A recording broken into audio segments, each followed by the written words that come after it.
I can't be held to that promise. But something told me I would be. I had tempted fate, and fate had accepted. So I was in the desert now. A desert without him. Julianne Moore was described very aptly, I think, as the high-wire actress of her generation.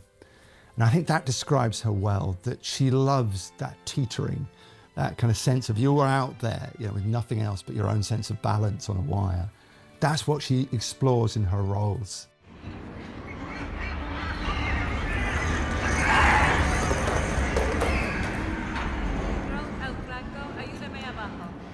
I'll be with you in a moment, Mr. Lowski.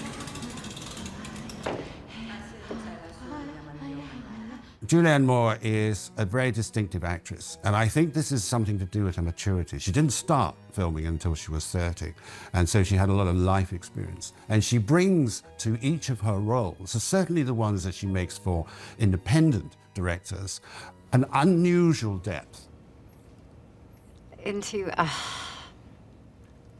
I knew I shouldn't have had that champagne.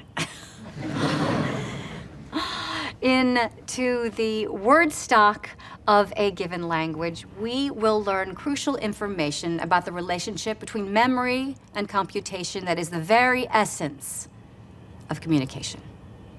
She is beloved by certain directors who keep coming back to her with more ambition, with more heart, and with more challenging roles.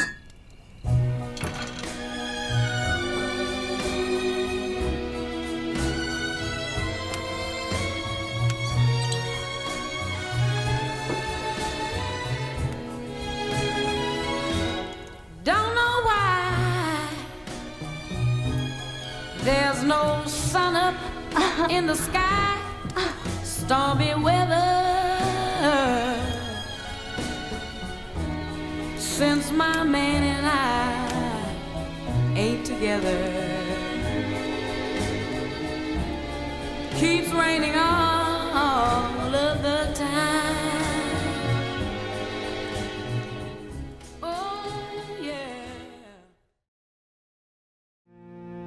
Julianne Moore was born Julie Ann Smith at Fort Bragg Military Base in 1960. She was the daughter of a military father, so her life was peripatetic. It was moving around. It was quite a lonely existence, I think. She moved between 20 different places and, you know, was unsettled, was moved from school to school within that. You know, we're talking like countries, states within America. She was in Panama, Virginia, Nebraska, Alaska, all over the world and all over America. And that kind of existence as a young person, I think, often fuels an acting career. There are other actors who have similar versions of that story. And it's a case, I think, of when you arrive at your new school, you are reinventing yourself. You learn to act. It's a kind of form of survival amongst friends.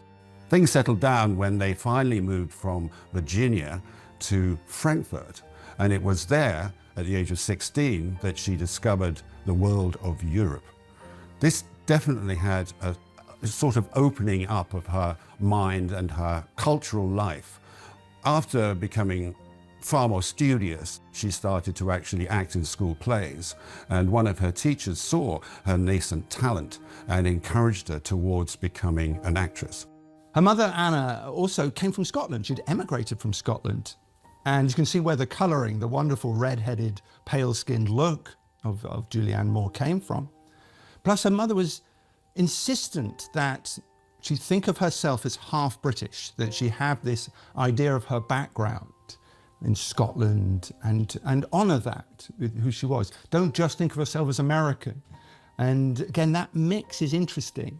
You know, travelled around a lot of places, had this kind of cultural mix of her military father and her Scottish mother that would create an unusual person, I think, and something of an artist.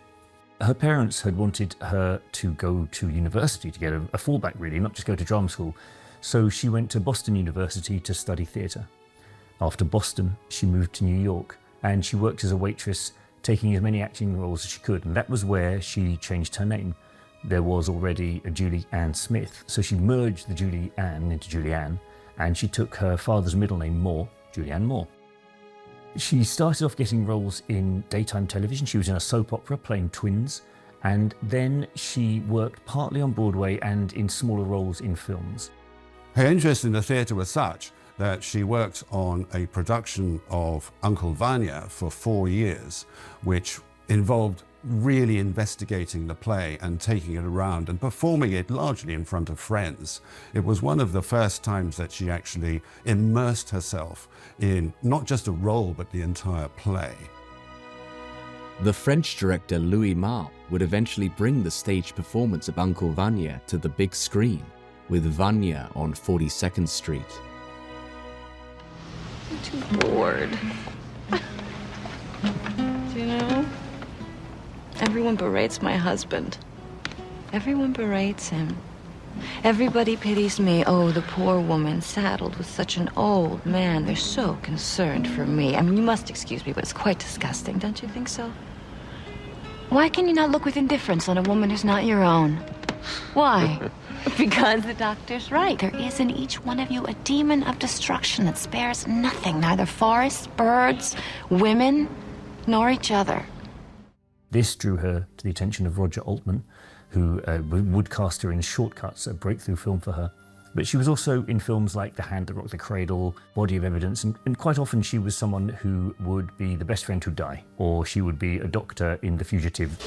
Al, what's the status on that kid? Possible fracture stirring on his state. Al, get over here. I need you. Make some room. We got another head coming through. Hey, can you give us a hand here? Can you bring this kid down to observation room 2? Yeah, you. Come on, help us out, okay? Her very first film was a part in a horror film called Tales from the Dark Side of the Movie. And so she learned a very distinct lesson, which was read the whole script, because she thought she'd finished when she filmed her murder scene, and the director informed her she was about to come back from the dead, so she was required for a few more days. She said, that taught me a lesson. You have to read the whole script. Then she did The Hand That Rocks the Cradle, which was quite a successful thriller about a babysitter who turns out to be a psychopath.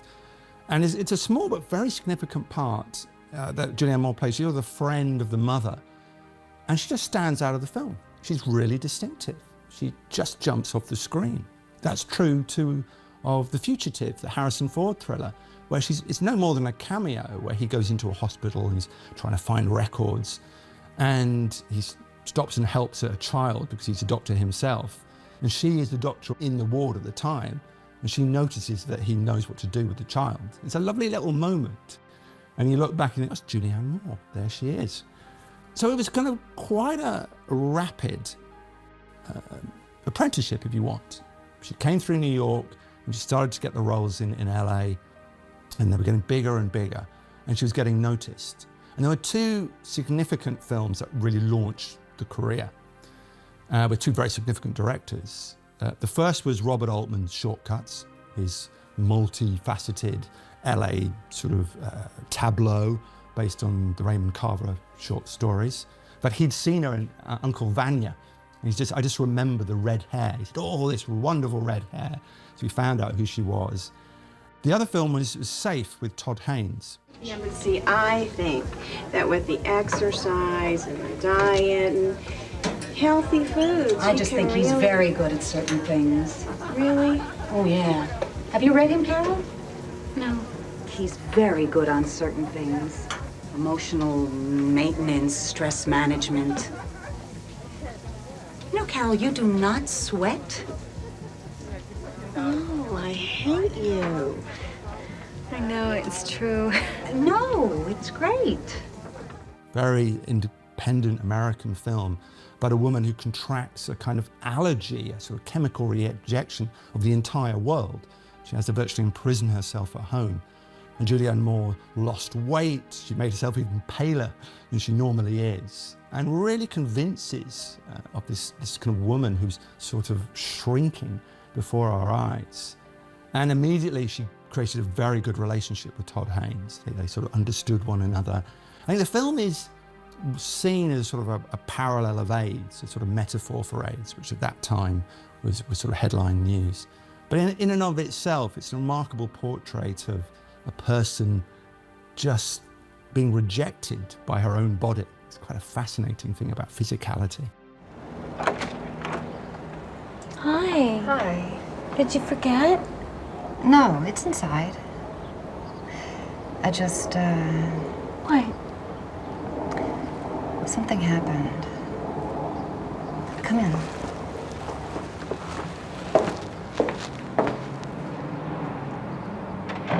Boogie Nights was a film set in 1970s in the Los Angeles porn industry. It was an extraordinary script, very, very interesting exposure of a time when, before AIDS, when sex was fairly free, there were a lot of drugs.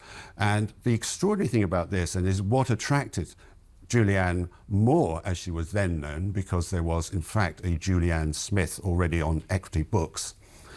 She loved the script because it was non-judgmental. It was a complete change of pace in terms of how you present the porn industry and sex on screen. It was done with absolute clarity, absolute sort of almost innocence.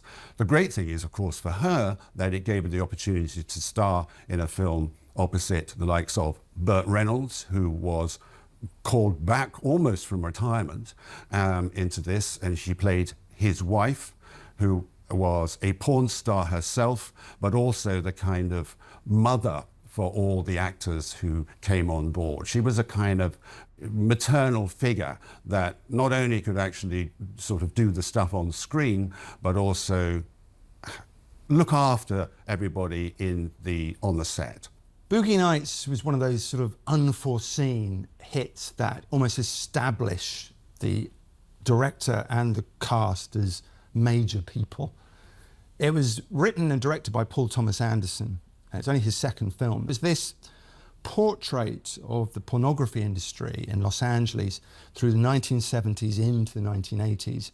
And it's a kind of downfall story. It's about the descent into drugs, the kind of mayhem that takes over this almost quaint world to begin with. But the Julianne Moore character is called Amber Waves. And what is so distinctive about her performance is that it's warm. It's almost gentle. It's quite charming. Yeah, everything else in the film is quite jagged and complicated and sort of almost sort of violent in some ways. But she's this calm, motherly centre to this world of filmmakers around her. And there's something completely different. In fact, we've not seen a lot of it since in Julianne Moore's career. She often plays much more edgy characters.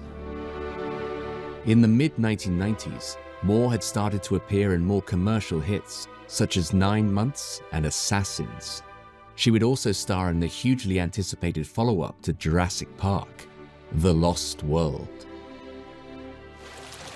Sarah, when Hammond called you, why didn't you say something to me? Because I knew you would have stopped me from coming. I would have tied you to the bed.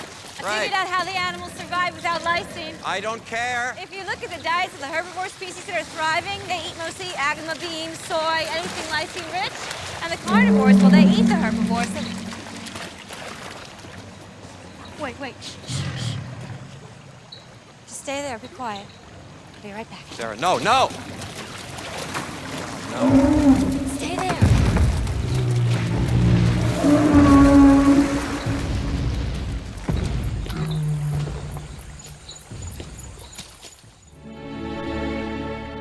While The Lost World would prove to be Julianne Moore's biggest commercial success by far, she soon returned to her cinematic roots by working with the Coen brothers on cult favorite, The Big Lebowski. Does the female form make you uncomfortable, Mr. Labowski? Is that what this is a picture of? In a sense, yes. My art has been commended as being strongly vaginal, which bothers some men. The word itself makes some men uncomfortable. Vagina. The Big Labowski is Joel and Ethan Coen's version of The Big Sleep, the Raymond Chandler story about a private eye who stumbles into a family plot. Jeff Bridges plays the Dude, a bowling hippie who is called Lebowski but answers to the Dude, and he winds up in a plot involving the Big Lebowski, a very wealthy Lebowski who he's mistaken for. Labowski, the Big Labowski's daughter, is played by Julianne Moore, and she is a radical feminist artist. And Julianne Moore really falls into this role with relish. So it's written by the Coens, I think, as a slightly satirical take on what they see as over-the-top, po-faced artists. But Julianne Moore imbues the character with much more life, in a sense, than is written. There's a scene where she is performing a painting over the top of Jeff Bridges, who's lying on the floor while she flies naked over him on a wire, delivering lines to him. There's lots of amazing parts where she's talking about female bodily functions in an attempt to surprise or shock Jeff Bridges, and she plays the comedy in this astonishingly well. It's a male myth about feminists that we hate sex. It can be a natural, zesty enterprise. However, there are some people, it is called satyriasis in men, nymphomania in women, who engage in it compulsively and without joy. Oh, no. Oh, yes, Mr. Labowski. These unfortunate souls cannot love in the true sense of the word. Our mutual acquaintance, Bunny, is one of these. The Big Labowski is just a joy, and it's a joy certainly in Julianne Moore terms, because we've not seen enough of what she can do comedically. She is incredibly funny and has a natural facility, I think, for understanding the tone of material straight away. In fact, she got it straight away. She said she heard the voice of Maud as soon as she read it. And she went in for her audition with the Coens and was doing this ridiculous accent. And they were going, "Where's that from? What country are you?" And she said, "It's not a country at all, it's an affectation." And they just loved that, that she would speak in the language of affectation. Jeffrey, she keeps referring to Jeff Bridges' character. It's gorgeous. Her handling of language, and given it's a Coen Brothers script, it's all about language. She just does wonders with that. Following The Big Labowski, Moore reunited with Robert Altman for Cookie's Fortune, before starring in a pair of British literary adaptations, An Ideal Husband and The End of the Affair.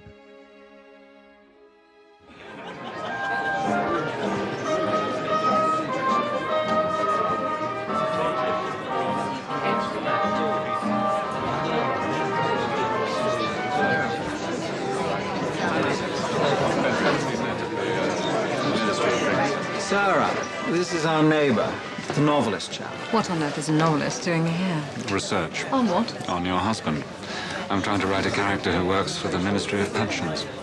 I need to find out his habits, what he drinks before bedtime. Cocoa. And when. 11 o'clock, isn't it, Sarah? Unless we're entertaining. Would you be so kind as to excuse your character? The Ministry needs him. Unfortunately, it does. The End of the Affair is Neil Jordan's remarkable film based on Graham Greene's novel about an illicit, adulterous romance between a man played by Ralph Fiennes and Julianne Moore, who is at that stage in the film married to Stephen Ray. It's a rather boring marriage, and so she embarks on an affair with Ray's best friend, played by Ralph Fiennes, in the hope that she will have some release of the passion that is waiting inside her. They do indeed have a very passionate affair. Unfortunately, this is curtailed when a bomb hits the house in which they're having their liaison, and she thinks that Ralph Fiennes has been killed.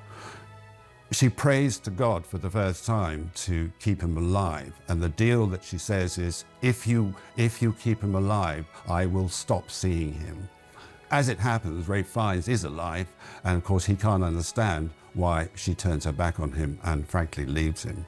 It's one of those wonderful sort of Graham Greene dilemmas about faith and loyalty and the deal that you make that you must sort of keep if you are to save your soul. She is absolutely wonderful in it. She says that Ralph Fiennes was one of the best acting partners she ever had, and indeed they are wonderful on the screen. She's got the period right, she looks fantastic in it, and her British accent is absolutely perfect. In the new reinforced shelter at Bigwell-on-Sea, Chief Warden kissed me. I allowed him to, but felt nothing. I'm beginning to believe in you, God. And maybe that's how you work.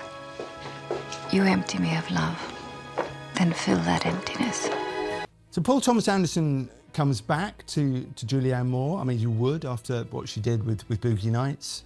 And he was making a similar film to Shortcuts in some senses. It's just a look at a group of people in Los Angeles, in the Valley mainly, and sort of draws connections between them. So these sort of intersecting lives, sort of like the intersecting freeways, sort of an idea of lives echoing out from one another and bouncing into one another. The main theme of the film is fate. It's, you know, what does chance have for us? It's this whole strange sequence, which a rain of frogs comes down. And the idea it's about that you can't quite understand the world. And within that, he has this idea of you can't quite understand yourself. All the characters are slightly a mystery to themselves that the film starts to open up. And in Julianne Moore's case, she is the trophy wife of a rich television producer played by Jason Robards. And he is dying. That's, you know, it's one of the central dramatic thrusts of the film. You know, his son will prove to be Tom Cruise, and he's in a very dark role. But in the Julianne Moore, it's about, she's suddenly sort of waking up to the fact this man is dying, and she sort of lived off his money and enjoyed that life, but it's become sort of disillusioned with that. And it's sort of searching for an answer to what's going on. Is it a form of grief? And what she realizes is that she loves her husband. Everything's sort of inverted, that actually she does love him. And this is almost a shock to her, that she never thought that was what the deal was. She never understood herself in those terms.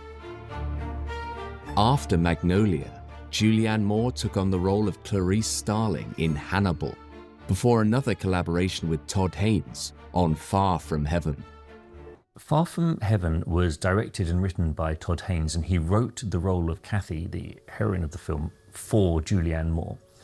She plays a 1950s suburban housewife who lives in she thinks, a loveless marriage. There's some opening scenes where behind her eyes there's a sense of isolation and desperation. She hears her friends discussing their more romantic marriages, and you can see this sadness. And then she discovers that her husband is gay, and she has to cope with understanding this in the times that she's in, 1950s. This is a very difficult thing for her to come to terms with.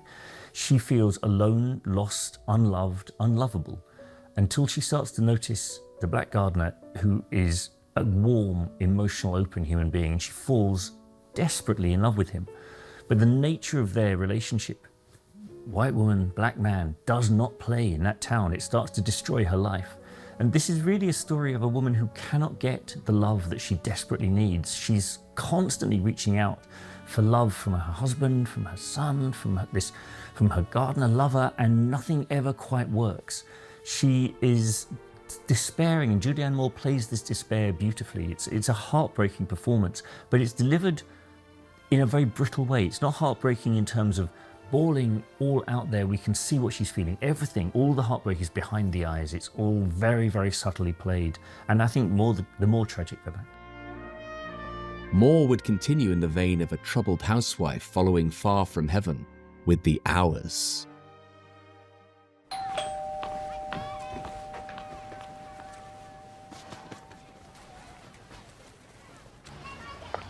Hello? Hello? Laura? Hi, Kitty. Hi, am I interrupting? Oh, of course not. Come in. Are you all right? Why, sure. The Hours is Stephen Daldry's remarkable film based on Michael Cunningham's novel about Virginia Woolf writing Mrs. Dalloway. It is set in 3 different decades. Julianne Moore plays the central decade in the 1950s, in which she again is in an unhappy marriage. She is pregnant. She is seemingly in a sort of perfect marriage, but she's bored, frustrated, and in fact deeply, deeply unhappy with her lot. The one great thing about her life is her young son, Richie, and this is a performance that shows how well Julianne Moore works with children, because the child playing Richie and she have an almost dialogue-less relationship, which is so authentic and so moving that it sort of keeps you watching. She eventually leaves her husband. She's going to commit suicide, having read Mrs. Dalloway, and she gets everything ready until she decides not to. In fact, she almost commits suicide, but she manages to come out of it.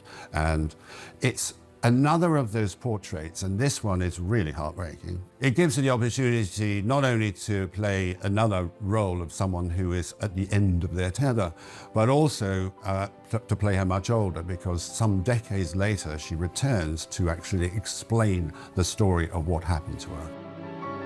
In 2006, Moore would star in the critically acclaimed dystopian thriller, Children of Men.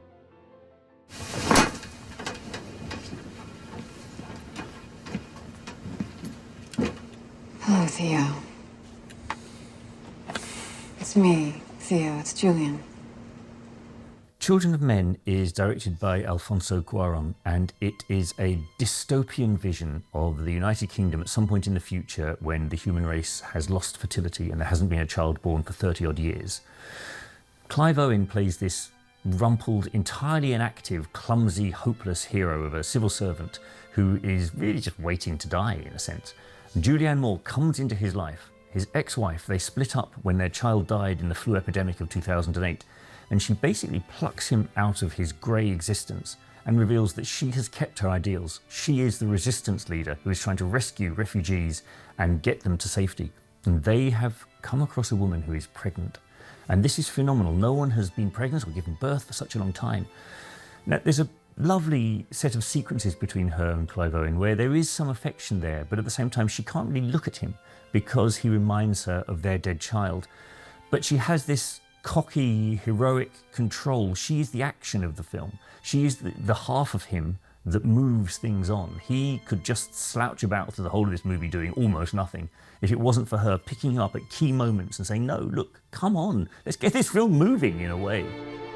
Following Children of Men, Moore would work for Todd Haynes once again on I'm Not There, before appearing in fashion designer Tom Ford's directorial debut, A Single Man.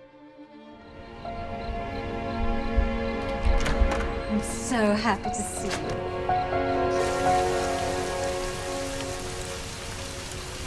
Come on in. Smells wonderful. I'm very hungry. Where's Louisa? I gave her the night off. I'm cooking myself. You are? Yes, and I'm trying something new. Charlie, darling, your cooking is new. Don't be smart. A Single Man is sort of Julianne Moore back on the independent side of her career, if you want. It's Tom Ford, the fashion designer's first film as director. And again, the themes are very similar to films Julianne Moore has made in the past. She sort of belongs to a certain idiom of movie making. This is 1962, and it's an adaptation of the Christopher Isherwood novel about an American college professor, played by Colin Firth, who is on a spiral of despair. He is virtually suicidal. So suicide, again, is a theme in a Julianne Moore film. What we learn as the audience is that he's been left by his partner and he's unable to cope. The heartbreak has become too much. And his best friend is the Julianne Moore character. And she's wonderfully done. She is sort of the boozy, talky, rather flamboyant pal you have to sort of buoy you up, to take you to dinner parties, to put the cocktail in front of you. And we understand that she has a kind of unrequited love for him. And she hasn't quite grasped that he's homosexual. She hasn't quite understood the world in front of her, but is still absolutely devoted to him. She's sort of an echo of the Isherwood characters of Berlin. You know, she has that kind of characters on the edge of society or fragmenting society that live this rather decadent life. But here it's sort of New England academia. For Moore, it was all about finding the way she talks. A little bit like Maud in The Big Labowski. She found the character through how she sort of delivered her lines in this rather unrooted version of New England accents. But she's a great opposite of Colin Firth. And what I like about the chemistry of the film is that he's a bit of a sort of stiff and rigid. And of course, he's also a depressed character. So you need someone in the film to go, not just chivvy him up, to chivvy the whole film up a bit. Otherwise, we're just going to sink into kind of self-indulgence. And it's nice to see her doing that rather than be the miserable part. It's nice to see her sort of energize a film in that way. I love this. You're insane. Come on, old man.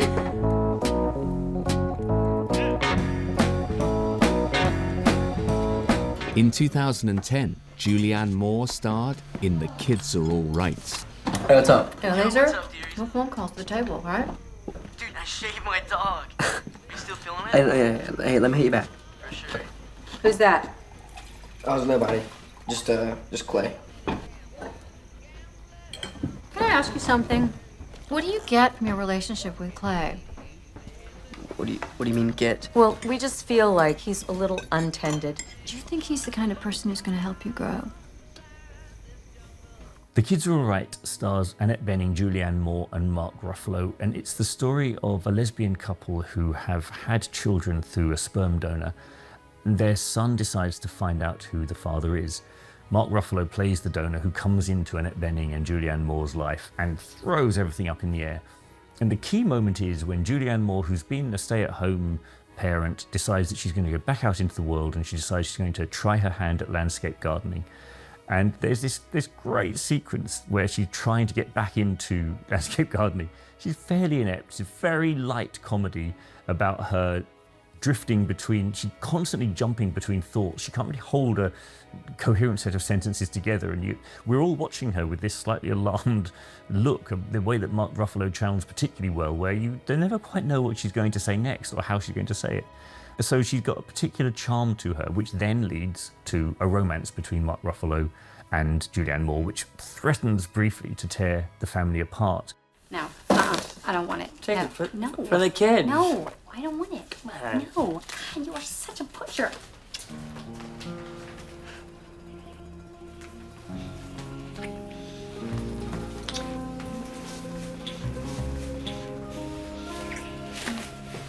Oh, wow. Okay. Whew. I don't know where that came from. I'm sorry. I'm really sorry. Jules, I'm gonna just go and. it's okay. No, I just put it. It's okay. It was okay. After The Kids Are All Right, Moore starred opposite Steve Carell in Crazy Stupid Love. Crazy Stupid Love is a real comedy. It's a sex comedy with a big heart, which, and you don't get many of those around, starring Steve Carell, who is married to Julianne Moore.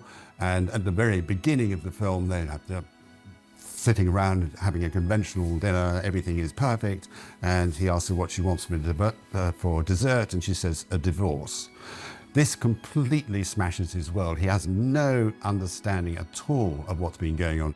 The idea behind this is that then Gosling teaches Steve Carell how to pick up women.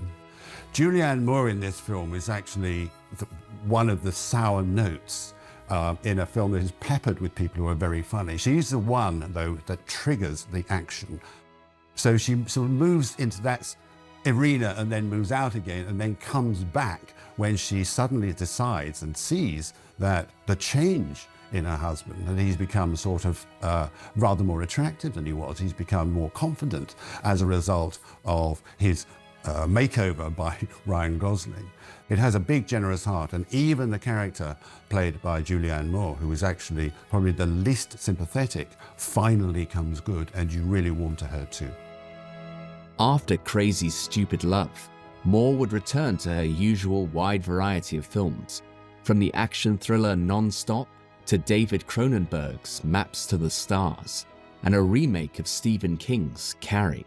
Then in 2014, she received some of the highest praise of her career for Still Alice.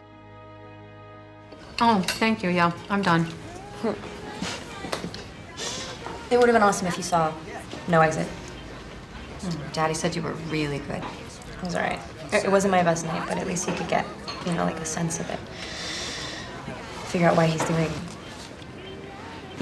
he is solid with the company. What do you mean? It's just really nice of him to help out. How's he helping with the company? It's our responsibility as members to raise equity for the productions we put on. And then eventually we get a cut of the box office, and we're sort of shareholders. So basically you have to pay to act? No. Still Alice is the Oscar-winning film that was long overdue. There'd been so many nominations for Julianne Moore that you felt the time had to come in that way the Academy has. And certainly this is a powerful performance. It's a very Julianne Moore idea. It's almost coming full circle from Safe at the beginning of her career, that she's back in a film about affliction. And in this case, it's about a linguistics professor who begins to realize that she has early onset dementia, that she starts to lose words. There's a very powerful scene where she goes out jogging and can't find her way home. She simply can't remember the directions. But what's interesting, I think, about it and the approach taken by it is that normal kind of disease of the week movies, if you want to call them that, are seen through the kind of caregiver's point of view. They're seen from the outside in.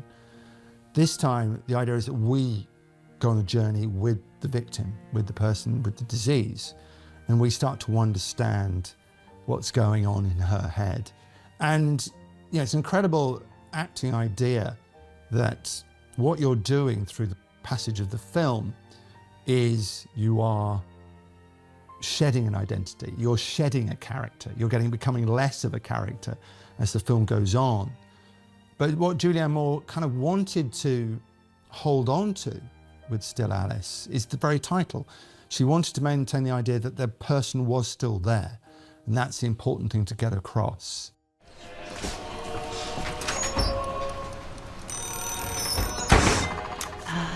Stethoscope. Millennium Hedgehog.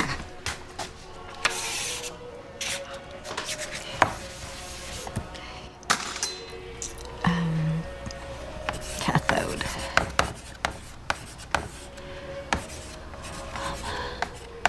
Granite. Trellis.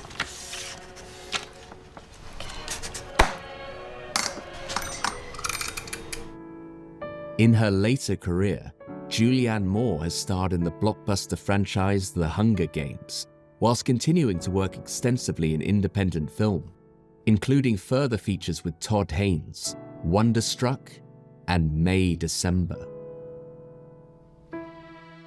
Yes, there's been blockbusters and those things that I'm sure she's enjoyed doing, but the telling parts, the ones we think of as Julianne Moore's roles, are always explorations of a certain kind of fragmented psyche, an American dissolution. And I think that may come from her mother a little bit, that idea of the psychiatric social worker, the idea of exploring beneath the surface. And certainly it's a wonderful actor's journey to go on. So you think of everything from Safe through to the wonderful Far From Heaven, The Hours, right through to Still Alice. These are all kind of characters who are coming apart before our eyes, but that's a very skillful thing to give us on the screen. And that shows you're an incredibly talented actress. It's almost like two colliding personalities. On the surface, she often plays women trapped in conditions, marriages often, that she's trying to put a brave face on. But underneath, you can feel this seething anxiety, maybe paranoia, or need to sort of break out. This is, I think, one of her trademarks. It's almost as if she is a kind of female Jekyll and Hyde, that Hyde waiting inside to sort of snap out. Having developed this, pulled together all the threads of her career into this astonishing performance of Still Alice, she appears to be flourishing out again with more ambition, with more heart, and she feels like someone who's in potentially the height of her career.